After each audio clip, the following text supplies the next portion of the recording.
Hello boyos, Rich Boy J here back here with another video, and this is going to be another episode of Your Questions Answered. If you're not familiar with it, Your Questions Answered is a Q&A series that I do here on the channel. If you want to see your questions answered in one of these videos, put it in the comment section below, make sure it is Lego Star Wars or Lego Star Wars related, and then check back next week to see if you made the cut. If I sound a little sick this week, it's because I am, so hopefully that does not disturb the video too much, but let's jump into the first question. First question comes from Elisa Page 484. He says, what's your favorite Star Wars fan theory? Also, will you make custom characters in the Clone Wars, the complete saga after the playthrough is done? Generally, I'm not really one for fan theories. I like taking what the movie gives me as much as possible. I don't like to try to go behind it and make up a theory to try to make things make more sense. I take what's given to me, so I don't really like to dive too heavily into fan theories. But as for if I'll make custom characters in the complete saga after the playthrough is done, I guess that could be kind of fun. Maybe do like some fun levels with some custom characters. I definitely did that all the time when I was younger. So yeah, that could definitely be a consideration. Next question comes from SWAT Studios. He says, how would you feel about a UCS droideka? None of the minifig scale droidekas are very accurate. I think a UCS one would be cool. Yeah, the general problem with a minifig scale droideka is Lego parts are really just too big to convey the way a droideka looks without it also being too big. I'm a big fan of Larry Large's design. I posted a video of that actually on this channel. You can go check it out if you like. I think it's a pretty good design, and it's probably one of the best minifig scale droidekas I've seen around, even though it's really not perfectly minifig scale. It's actually too big. As for a UCS droideka, I'd actually be super fine with that. I think that would actually be a great idea. The UCS droideka, I think, was a pretty cool set back in the day, especially with the fact that you could roll it and then kind of have it deploy itself on its own. I think that if Lego combined some Technic elements like they did back in the day, but combined more like Lego standard elements with it, you could actually make a really nice looking large scale droideka, maybe kind of in the same vein as like the BB-8 or the R2-D2 or stuff like that. If they wanted to make it especially big, they could even scale it to those two droids. So I could see them actually doing something like that down the line, since it seems like we're getting these statue-esque builds every year. I think that would actually fit right in line with that, and it would actually be really cool to get a large-scale droideka. Next question comes from Arsenal207. He says, which Lego Star Wars set do you feel did the best job at capturing the vehicle or scene it was depicting apart from UCS? There's two sets that really come to mind when I think about this question. The first one is actually Han Solo's land speeder that we see in Solo. I think Lego just did a wonderful job at recreating it in Lego. I think the scale is pretty perfect, and the design also it just looks really good for what it's supposed to be. I can't really think of any big issues with it. One of my biggest things when it comes to whether or not Lego did a good job of depicting something is like, does this look good enough for me to not want to like make a custom version of it or look for someone's MOC to include it in one of my MOCs? And Han Solo's land speeder definitely fulfills those two. I also think Lego's Jedi Interceptor design is pretty close to perfect, especially with the most recent sets. I'd probably take the droid compartment of the most recent Anakin one over the most recent Obi-Wan one, because the most recent Obi-Wan one has the droid sitting up maybe a little too high, but if you take just the general design aesthetic and maybe like drop the droid down a couple plates in Obi-Wan's, I think that it's pretty close to perfect in the way it looks. And those are some builds that I would absolutely use in a super detailed MOC. I don't see a reason to need a MOC of that build, even though there are definitely people out there who build good MOCs of that ship. I think the Lego version is just so good and obviously scaled correctly that it wouldn't be really necessary to try to look for a more detailed version of it. Next question comes from Zach Davison. He says, with the opening of Star Wars Galaxies Edge coming up soon, have you considered making a Batuu MOC? Absolutely. Just from the pictures that I've seen of the park, Batuu actually looks like a really cool location. There's a Falcon in it and a bunch of other like Resistance stuff. Ships that I already have in my collection, so I'd be pretty good to go there. And I think just like the landscape and architecture of the buildings there would make for a very interesting looking Lego MOC.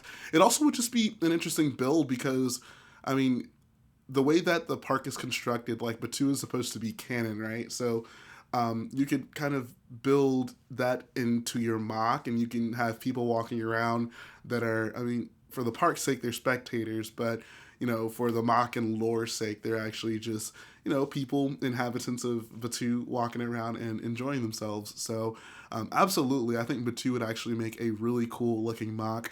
I'm hoping that it makes some sort of appearance in episode 9. I think that would significantly increase the chances that I end up doing a Batu MOC, but I think that would actually be a really fun thing to do.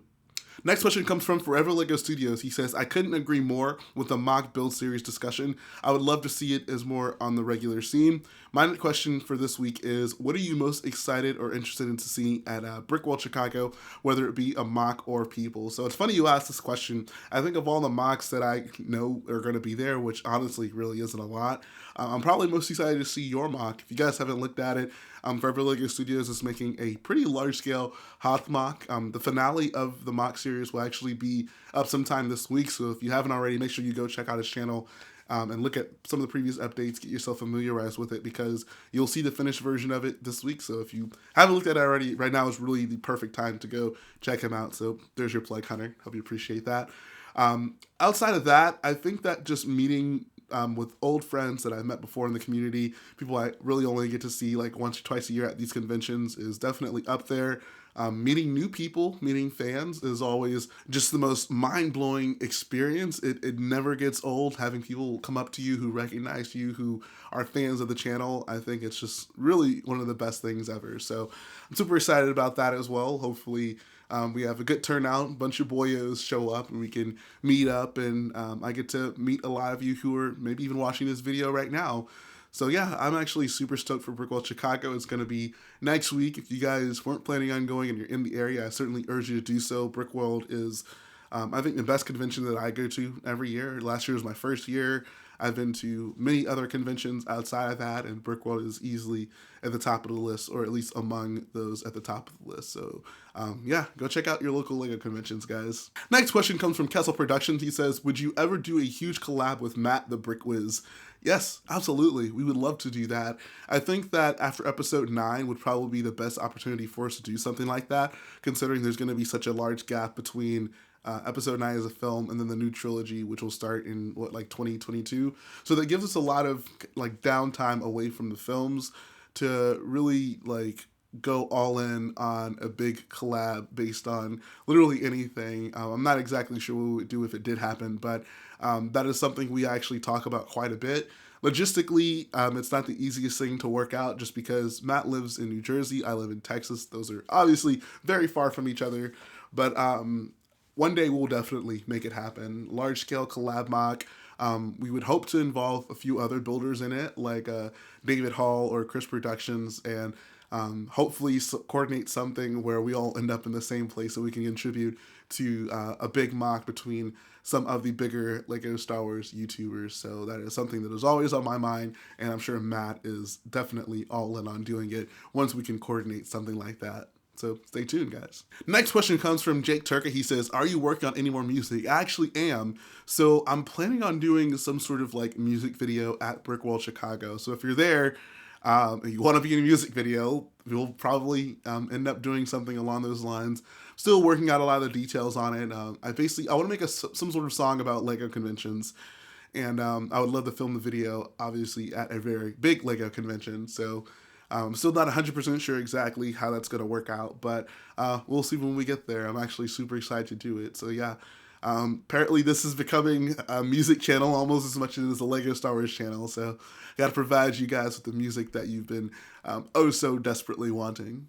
Final question comes from Starboys. He says, would you ever consider doing subscriber mock build challenges, be it a poll that chooses a vehicle or vignette to build over a course of a couple live streams between your big projects? Also, after watching your awesome nostalgia video, I think it would be cool to see some Grail sets you've gotten to complete your collection. Another great Q&A. Thank you. That's actually a really good question.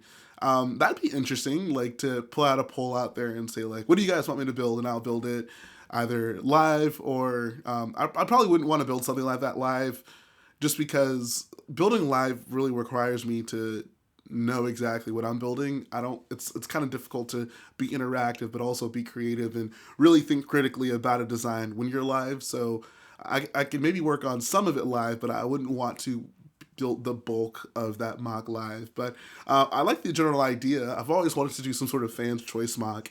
And maybe I think one day I would love to do even like a fans choice build series. I know you guys have a lot of things that you would like to see me build. At the moment, I'm kind of working my way through some things that have been on my personal list, and trying to make it as accessible and fun for you guys as well. But one day I would absolutely love to do just a fans choice mock where you guys decide what I build and I do a big large scaled mock based on that. So you definitely will see that happen at some point. As for the second half of the question, showing off some of my Grail sets, I guess I could do that at some point. I still need to do the room tour, which it's going to happen this month. That's my commitment to you guys. June will be the month of my room tour. I'm still in the process of straightening things out. Like, life has been a little bit hectic recently, so I'm still trying to get this room in a position where I can do a room tour. But just stick with me, guys. I'm trying to do quite a few things on this channel. I hope you understand why the room tour hasn't happened this far, but I assure you it will. And that's really going to finish the video today, guys. I hope you enjoyed checking out the questions. Before I really get into the outro, before I end this video, I do want to say, or rather make an announcement about a video I'm going to be posting tomorrow. So if you guys have not been aware, there's been, I'd say, a big controversy in the community recently. Matt has kind of put that information out there, and it obviously has affected him to a very large extent. It has affected me as well. And we kind of decided we're both going to actually drop videos tomorrow detailing exactly what that is. If you want to know maybe a little bit more about it, Matt has talked about it. I really want to save all my thoughts for the video because I still haven't even processed exactly what has happened. It's something I've been thinking about deeply, and I wasn't exactly sure how I wanted to present it publicly, but I will definitely explain it all in tomorrow's video. So just wanted to give you guys a heads up there. Some people will probably not even see this part of the video and will be blindsided by the video that I drop tomorrow. But it's interesting. It's crazy. I can't even put into words. Like, I'm still kind of dumbfounded by the entire situation. But you guys will know exactly what I'm referring to tomorrow. So just stay tuned for that video.